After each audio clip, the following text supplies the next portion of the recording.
Hello guys.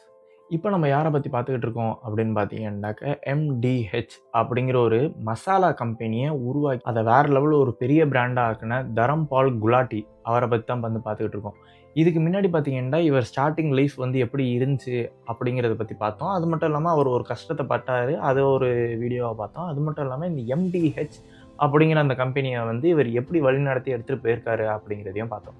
இப்போ நம்ம இந்த வீடியோவில் என்ன பார்க்க போகிறோம் அப்படின்னு பார்த்தீங்கன்னா, இவர் மக்களுக்கு எந்த அளவுக்கு நல்லது செஞ்சிருக்காருங்கிறது மட்டும் இல்லாமல், இவருக்கு எந்த அளவுக்குலாம் அங்கீகாரங்கள் வந்து இவருக்கு குடுத்துருக்காங்க. அது மட்டும் இல்லாம இவர் பர்சனல் லைஃப் எப்படி இருந்துச்சு அப்படின்ட்டு இவர பத்தி நம்ம வந்து இந்த வீடியோல பார்க்க போறோம். உங்களுக்கு இந்த மாரி ஒரு பிராண்டோட டீட்டெயில்ஸ், பிராண்டோட இன்சைட்ஸ், ஒரு பிராண்ட் எப்படி உருவாகுது, யார் உருவாக்குறா, உருவாக்குறவங்களோட ஹிஸ்டரி என்ன, அது மட்டும் இல்லாம ஒரு பிராண்ட் உருவாகுது அப்படின்னாக்கா அதுக்கு வந்து மார்க்கெட்டிங் ஸ்ட்ராட்டஜிலாம் தேவையில்லையா? ஸோ எந்த மாரி பிராண்டு, எந்த மாரி மார்க்கெட்டிங் ஸ்ட்ராட்டஜி எப்போ யூஸ் பண்றாங்க அப்படின்னு நீங்க தெரிஞ்சுக்கணும்னு நினைக்கிறீங்கன்னா, மறக்காம இந்த சேனலை சப்ஸ்கிரைப் பண்ணி பெல் நோட்டிஃபிகேஷன் அழுத்திடுங்க. அப்பதான் நீங்க ஆசைப்படுற அந்த வீடியோ வரும்போது உங்களுடைய ஆன் டயத்துல வந்து பார்க்க முடியும்.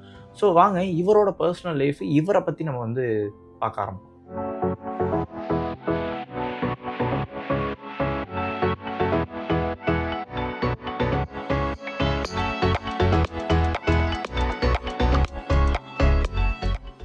ஸோ இவரை பார்த்தீங்கன்னாக்கா நம்ம முன்னாடி வீடியோ பார்த்துருந்தீங்கன்னா உங்களுக்கே தெரிஞ்சிருக்கும். என்னென்னா இவர் பார்த்தீங்கன்னா ஒரு மாடஸ்டான ஒரு பெரிய பணக்கார தன்மையாலாம் இல்லாத ஒரு சாதாரணமாக ஒரு ஆளை தான் வந்து இருந்திருக்காரு. இவர் அது மட்டும் இல்லாமல் இவர் வந்து மக்களுக்கு நல்லது வந்து எவ்வளோ பண்ணியிருக்காரு அப்படின்னு பார்த்தீங்கன்னா, கிட்டத்தட்ட அவரோட சேலரியில் அவருக்கு வர வருமானத்தில் பார்த்தீங்கன்னா 90%, அதாவது 90% அவரோட வருமானத்தை வந்து மக்களுக்காக அவர் வந்து தான தர்மம் வந்து அவர் வந்து பண்ணியிருக்காரு. இது எங்கே பண்ணியிருக்காரு அப்படின்னு பார்த்தீங்கன்னாக்க, மகாஷய் சுனிலால் சேரிட்டபிள் ட்ரஸ்ட் அப்படின்னு இவர் வந்து ஒரு ட்ரஸ்ட் வச்சிருந்திருக்காரு. அவரோட அப்பாவோட பேர்லேயே இது வந்து ஒரு ட்ரஸ்ட் உருவாக்கியிருக்காரு. அந்த ட்ரஸ்ட்டில் பார்த்தீங்கன்னா இவரோட சேலரியில் 90%, அதாவது 90% சேலரி வந்து அங்கே கொடுத்துருக்காரு. அது மட்டும் இல்லாமல் பார்த்தீங்கன்னா எம்டிஹெச் ஹாஸ்பிட்டல் அப்படின்னு ஒரு ஹாஸ்பிட்டலையும் உருவாக்கியிருக்காரு. இது எங்கே உருவாக்கியிருக்காரு அப்படின்னு பார்த்தீங்கன்னா, ஜனக்பூரிங்கிற ஒரு இடத்துல வந்து இந்த ஹாஸ்பிட்டலை வந்து உருவாக்கியிருக்காரு. இந்த ஹாஸ்பிட்டலில் பார்த்தீங்கன்னா கிட்டத்தட்ட ஒரு 300 பெட்ஸ் வந்து இருக்குது. அதாவது 300 பெட்ஸில் வந்து பேஷண்ட்ஸை வந்து வச்சு பார்க்க முடியும். அவங்களாட்டியும் ஆப்ரேட் வந்து பண்ண முடியும். அது மட்டும் இல்லாமல் இது வந்து மக்களுக்கு வந்து ரொம்ப செலவு பண்ணுற மாதிரி இல்லாமல், ரொம்ப சாதாரண எல்லாராட்டையுமே செலவு பண்ண முடிகிற அளவுக்கு வந்து அது வந்து இது பண்ணியிருக்காங்க. இவ்வளோ தான் பண்ணியிருக்காங்களா அப்படின்னா அதுவும் கிடையாது. இதுக்கு அடுத்தது பார்த்தீங்கன்னா இவர் வந்து 4 ஸ்கூலை வந்து எம்டிஹெச் இன்டர்நேஷ்னல் ஸ்கூல்ன்ட்டு 4 ஸ்கூலை வந்து நடத்துகிறாங்க.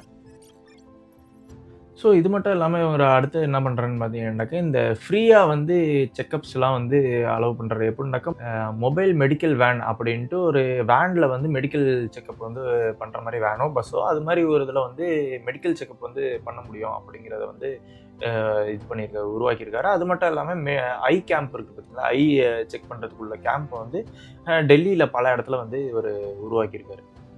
அது மட்டும் இல்லாம இவர் பல பேரை வந்து சப்போர்ட் பண்ணியிருக்காரு. எந்தெந்த மாரி ஆளுங்க அப்படின்னு பார்த்தீங்கன்னாக்க, இந்த புருஷனை இழந்த ஆளுங்க, புருஷன் பொண்டாட்டிய இழந்த ஆளுங்க. அது மட்டும் இல்லாம பிள்ளைங்க வந்து அப்பா, அம்மா இழந்து ஆர்ஃபனா இருப்பாங்க பார்த்தீங்களா அவங்க.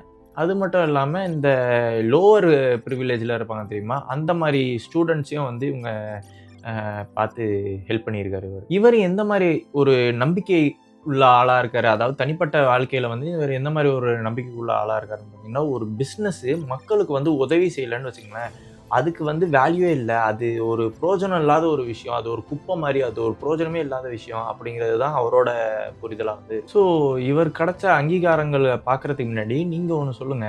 நம்ம நாட்டிலேயே பார்த்தீங்கன்னாக்கா பல ஸ்கூல் கட்டுறாங்க, ஹெல்த் கேர் கட்டுறாங்க, அது மட்டும் இல்லாம சாப்பிடுறதுக்கு இடம் கட்டுறாங்க. நீங்க நம்ம நாட்டுல வந்து எது ரொம்ப முக்கியமா இது கட்டி ஆவணும். இது வந்து இப்போ ரொம்ப தேவையா வந்து இருக்கு. ஆனா அது பெருசா யாருமே எல்லா இடத்துலயுமே இது வரல.